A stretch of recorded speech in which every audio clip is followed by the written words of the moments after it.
ಏನಿದು ಗಾಡಿ ಟೂಲ್ಸ್ ಹಾಕೋ ಬಂದು ಇಲ್ಲೊಂದು ಬೇಕ್ರಿ ಒಂದು ಅಪಾರ್ಟ್ಮೆಂಟ್ ತೋರಿಸ್ತವನೆ ಅಂತ ನೋಡ್ತಿದ್ರ. ಆಮೇಲೆ ಇಲ್ಲೇ ರೈಲ್ವೆ ಟ್ರ್ಯಾಕ್ ತೋರಿಸ್ತವ. ಇವನೇನ್ ಮ್ಯಾಟ್ರಿಗೆ ಗೊತ್ತಿಲ್ಲ ಅಂತ ಅನ್ಕೊಂತಿದಾರ.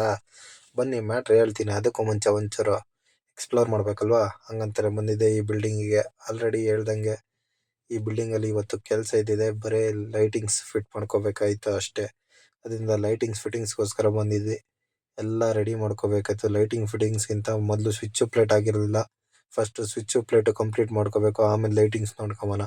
ಅದರಿಂದ ನಾವು ನಮ್ಮ ಹುಡುಗರು ಬಂದು ಎಲ್ಲ ರೆಡಿ ಮಾಡ್ಕೊತಾ ಇದ್ವಿ. ನೋಡ್ಬೋದು ನೀವೇನೆ ಎಲ್ಲ ಫುಲ್ಲು ಸ್ವಿಚ್ಚು ಪ್ಲೇಟು ಚಕ್ಕೆ ಓಡ್ರು ಎಲ್ಲ ಪೂರ್ತಿ ಕಂಪ್ಲೀಟ್ ಆಗಬೇಕಾಯ್ತು. ಅದಕ್ಕೆ ಅಂತಾನೆ ಮೇಲ್ಗಡೆಯಿಂದ ಟಾಪ್ ಟು ಬಾಟಮ್ ಕೆಳಗಡೆವರೆಗೂ ಎಲ್ಲ ಪೂರ್ತಿ ಚಕ್ಕೆ ಓಡ್ರು ಮತ್ತೆ ಪ್ಲೇಟ್ ಫಿಟ್ಟಿಂಗ್ಸು ಎಲ್ಲ ಆಗಬೇಕಾಯ್ತು.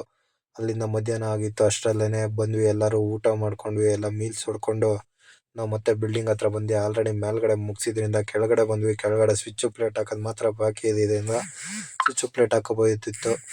ಕೆಳಗಡೆ 1 BHK ಇದೆ, ಮೇಲ್ಗಡೆ 2 BHK ಒಂದು ದೊಡ್ಡ ಮನೆ ಇದೆ. ದೊಡ್ಡದಾಗಿ